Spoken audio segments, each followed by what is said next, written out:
All right. Hi, sixth graders. It's Miss McAllister. Mrs. Leach. And Miss McDougal.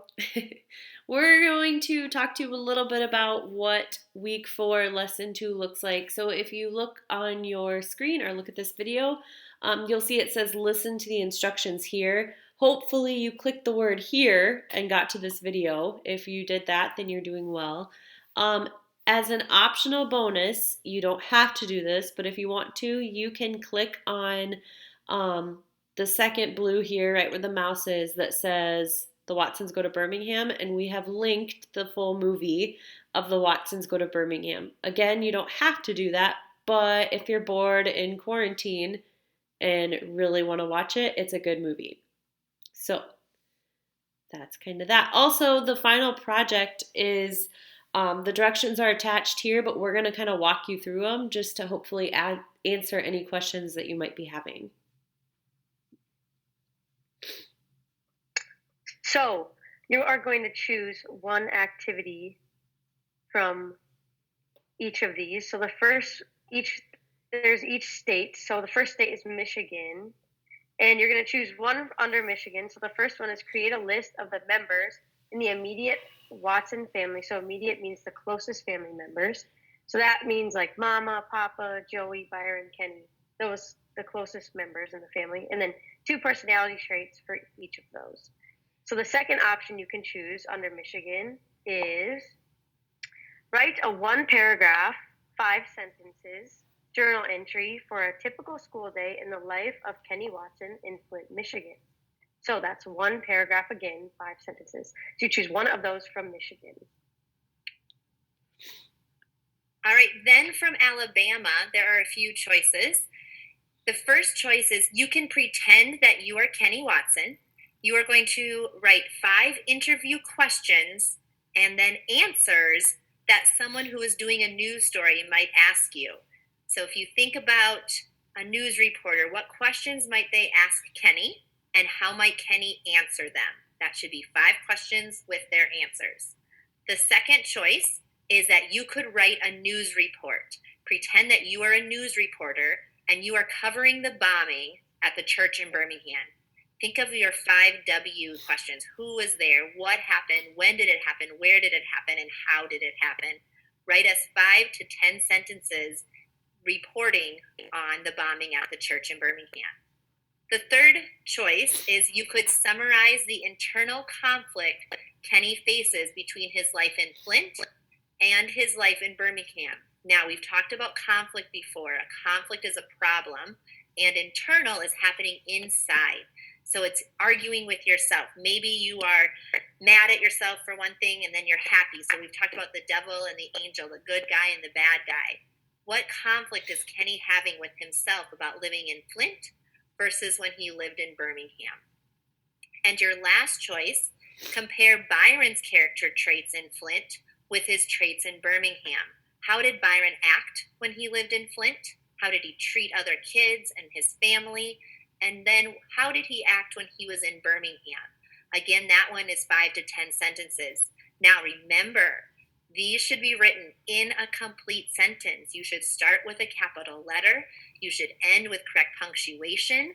And each choice that you choose should be written out neatly or typed out neatly, 5 to 10 sentences for whichever one you choose from Alabama.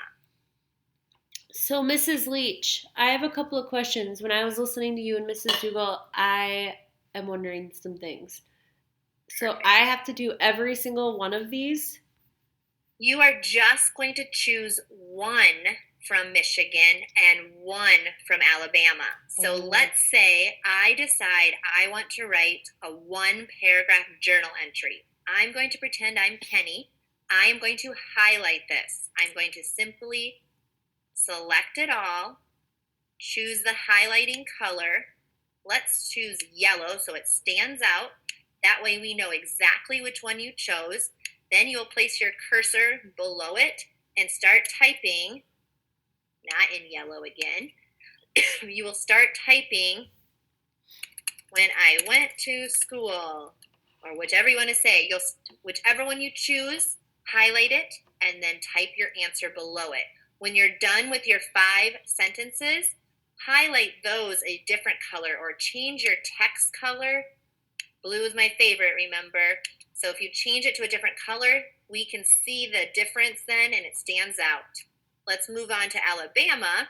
Let's say I'm going to report on the bombing. I'm going to highlight that a color. So yellow stands out. I am going to move my cursor below and I am going to then type, Ms. McAllister, do you remember the day? September, was it in September? Was it? Yeah. I don't remember the exact I don't date. remember the date either. Maybe one of our students will remember and remind us. My book is at school. So Do I? Maybe I have my book. on August, I'm going to say August 16th, Nope. 1963, a bomb went off. So you're just pretending that you're like a newscaster and you're kind of explaining. What happens if I don't really remember much from the book about it? Could I just go to like Google? What I would recommend is going back to previous Chapters? like lessons and you can listen to it. You can search on YouTube and you can listen to the chapters again. Or, better yet, jump onto one of our Zooms.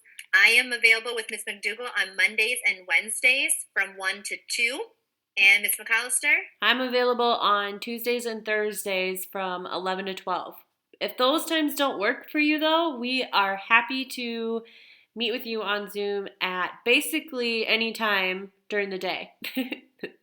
Absolutely. Send us an email, ask us questions. We would love to see you on Zoom or anytime, answer a question for you anyway. Yep. And then finally, when you're done with this, just make sure that you turn it in. If you fill it out, but you don't turn it in, we don't know. There's no way that we can look at it and count it. So make sure you turn it in. Yes. Sound good? Sounds good. Make sure you write enough so that we know that you've read the book. So 5 to 10 sentences in Alabama, 5 sentences up above. And this one is a list, but there's 5 family members. So I would say the list of 5 family members with 2 personality traits. What kind of a person were they behind each one? Make sense? Yep. Thanks, All right. Miss Leach. See you, Miss McDougall. See ya.